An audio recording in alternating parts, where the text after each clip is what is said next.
Hello दोस्तों, please मेरा YouTube channel subscribe करें। एक दफा का जिक्र है, चमकते हुए तालाब के करीब वाक़ एक आरामदेह छोटे फार्म में एक बतख रहती थी। वो कई दिनों से अंडों के घोंसले पर सब्र से बैठी थी, उनके निकलने का बेताबी से इंतजार कर रही थी।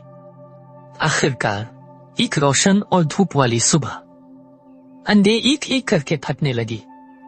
बाहर निकले कई तेज पीले रंग की बतख के बच्चे खुशी से चहचहाते और अपनी नई दुनिया की तलाश करते। लेकिन एक अंडा था जो दूसरों से मुख्तलिफ था। ये बड़ा था और बच्चे को निकलने में ज्यादा वक्त लगता था। जब आखिरकार ऐसा हुआ तो एक बतख निकली जो उसके बहन भाइयों की तरह नहीं लगती थी। वो बड़ा था, उसके पंख सुरमई और खुरदरे थे और उसकी गर्दन लंबी थी। बतख के दूसरे बच्चों ने तजस्सुस से उसे देखा और फिर हंसने लगे। तुम बहुत बदसूरत हो, वो चौंक गए। बेचारी छोटी बतख को बहुत दुख हुआ। वो जहां भी जाता, खेत के दूसरे जानवर उसका मजाक उड़ाते थे। मुर्गियां चुटकी बजाती थीं, खिंजीर चीखते थे, यहां तक कि खेत की बेली भी उस पर तंज करती थी। बदसूरत बतख को इतना तन्हा और दुखी महसूस हुआ कि उसने भागने का फैसला किया। वो खेत से बहुत दूर खेतों और घास के मैदानों से होता हुआ यहां तक कि एक बड़े दलदल तक पहुंचा। वहां उसकी मुलाकात कुछ जंगली बतखों से हुई, लेकिन यहां तक कि वो बदसूरत बतख के साथ दोस्ती नहीं करना चाहते थे। उन्होंने कहा कि आप हम में से नहीं हैं, तुम बहुत बदसूरत हो। जैसे जैसे दिन बढ़ते गए और सर्दियां करीब आती गई, बदसूरत बतख अकेले घूम रही थी।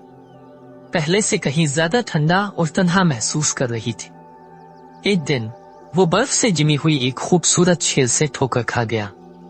उसने नजर उठाकर देखा तो सबसे खूबसूरत परिंदों का एक झुंड नजर आया जो उसने कभी नहीं देखा था। वो हंस थे, उनकी लंबी गर्दनों और खूबसूरत परों के साथ। उसने दूर से उनकी तारीफ की, काश वो भी उनकी तरह खूबसूरत और नफीस हो। मौसम सरमा सख्त था और बदसूरत बतख के बच्चे जिंदा रहने के लिए जिदोजहद कर रहे थे।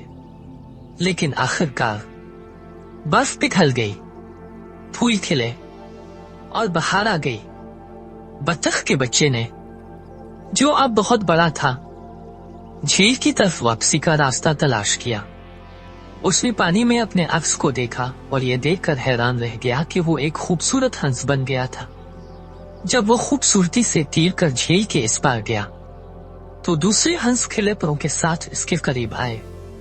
खुश आमदीद, वो कहने लगे, हम अब का इंतजार कर रहे हैं। बदसूरत बतख अब एक शानदार हंस खालिस खुशी और मसरत महसूस कर रही थी। उसे एहसास हुआ कि वो हमेशा से खास रहा है और अब वो आखिरकार वही था जहां इसका ताल्लुक था। उस दिन से हंस अपने नए खानदान के साथ खुशी से रहता था। उस सफर को कभी नहीं भूलता था, जिसकी वजह से वो अपने हकीकी नफस को तलाश करने में कामयाब हुआ था। और जब भी वो दूसरे परिंदों को गमगीन या मुख्तलिफ महसूस करते देखता, वो उन्हें याद दिलाता कि हर एक की अपनी एक खास खूबसूरती है, चाहे इसे देखने में वक्त ही क्यों ना लगे। और उस तरह बदसूरत बतख का बच्चा, जो अब एक खूबसूरत हंस है, चमकती झील में खूबसूरती के साथ तैराकी करता है।